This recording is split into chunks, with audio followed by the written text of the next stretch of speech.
Replacing the battery in your 2022-2024 Acura MDX key fob is a simple DIY task.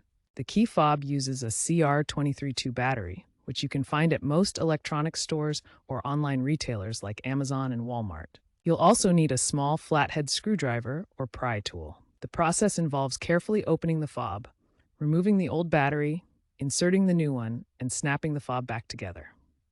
Doing this yourself can save you a trip to the dealership and $100 to $150 in labor costs.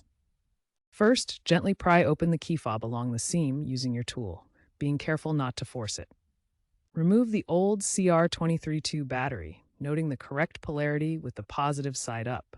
Insert the new battery in the same orientation. Align the fob halves and snap them securely back together. Always test the fob by locking and unlocking your vehicle after replacement. Wear gloves to keep the battery clean. Avoid over-prying, which could damage the internal circuit board.